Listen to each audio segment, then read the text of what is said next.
ఆస్తి తగాదాలతో యువకుడిపై కత్తులతో దాడి చేసిన చిన్నమ్మ కూతురు భర్త తరపు బంధువులు. ఈ సంఘటన ప్రకాశం జిల్లా దర్శి మండలం రాజంపల్లిలో చోటు చేసుకుంది. గజ్జలకొండకు చెందిన వెంకటేశ్వర్లు అతని భార్య ఆస్తి తగాదాల నేపథ్యంలో 8 నెలల కిందట పుట్టింటికి రాగా నేడు భార్య కోసం రాజంపల్లి వచ్చిన భర్త వెంకటేశ్వర్లు భార్యతో గొడవ పడుతుండగా వారిని తప్పించేందుకు అడ్డు వచ్చిన యువకుడు వెంకటేష్ను కత్తితో దారుణ హత్య చేశారు.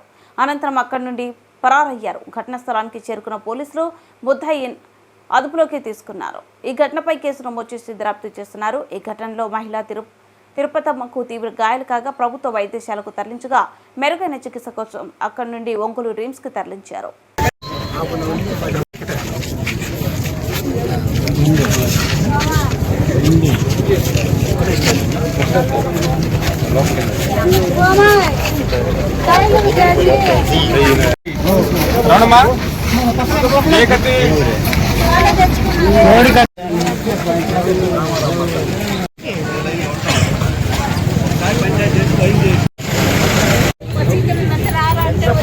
కుట్టుకుంటే అర్థం చేస్తున్నారు సార్.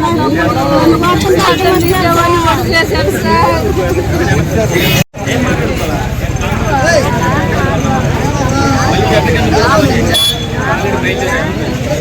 బ్యాగులలో పెట్టుకొని వచ్చి మనుషులు అట్లా నడుతున్నారు, ఆడలు నడుతుంటే పొడి చేసి ఉన్నాడు వాడు. ఇద్దరు కలిసి పట్టుకొని పొడి చేసి ఉన్నాడు వాడిని.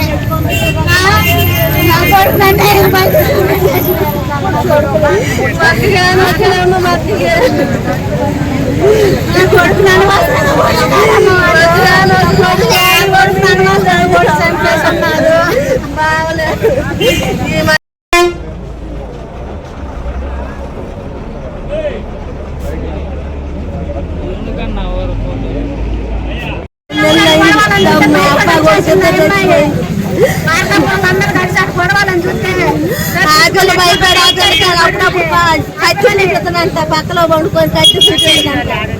అందుకని ఆకలి బాబులు భయపడతాము. నన్ను కొడుతూ నన్ను కట్టి తీసుకొని చూపెట్టుకుంటా అనేది ఆకలి బాబు భయపడి. ఆమె ఒక అమ్మ అన్న మీదకి వచ్చేసరికి అమ్మ మగ మనిషి మీదకి వస్తున్నా వాడ మనిషి పోయి అని చెప్పి అనుకుంటాం. ఒకరికొకరు అట్లా నెట్టుకుంటా ఉన్నాం సార్. నెట్టుకుంటా ఉండి మేము అందరం ఆ పట్టుకున్నాము. ఇటు నుంచి ఒకడు వచ్చి ఒకడు పట్టుకొని ఒకడు పొడి చేసి పరిగెత్తారు సార్. మేము ఇటు చూడలేదు, వాడల్లుగా పడిపోయి మీ అమ్మటే ఊరు సార్. వాడికి వాళ్ళు ఎందుకు వచ్చారు? వాళ్ళు పంచాయతీగానే వచ్చారు సార్. ఈ అమ్మాయి వచ్చి 8 నెలలు అయింది. 8 నెలలు అయితే వాళ్ళు ఆస్తులు పంచుకోవాలని వచ్చారు సార్. మా నాన్న వాళ్ళ ఆస్తులు అయ్యి మా నాన్న వాళ్ళు మా ఆయన ఇంటికల్లా ఆయన అన్నదమ్ముడు వాళ్ళ పెద్దవాళ్ళు చచ్చిపోయినారు. ఈ అమ్మాయి ఆ ఇంట్లో ఉంటుంది. ఈ అమ్మాయి ఎట్టయినా బయటికి నెట్టాలని చెప్పి వాళ్ళ ఆస్తులు పంచుకోవాలని రాత్రి నుంచి తిరుగుతా ఉన్నారు సార్. బయటకు నెట్టేసి మేము అమ్ముకొని వెళ్ళాలి అని చెప్పి ఇక మాట్లాడుకుంటూ వాళ్ళు ఎగపడ్డారు. మేము వాళ్ళని అర్థం తీసుకుంటా ఉన్నాము. వీడు కూడా అర్థం తీయడానికే వచ్చాడు సార్. నుంచి వచ్చి వాళ్ళది ఊరుగా సార్. చీరాల వాళ్ళు, తెనాల వాళ్ళు, మార్కాపురం వాళ్ళు, ఇంకా ఇటు చెప్పడానికి కల్లోళ్ళు, సాయినగర్ వాళ్ళు, దర్శి వాళ్ళు అందరూ వచ్చారు. రాజు వెంకటేశ్వర తమ్ముడు అవుతున్నాయి అబ్బాయి. పిన్ని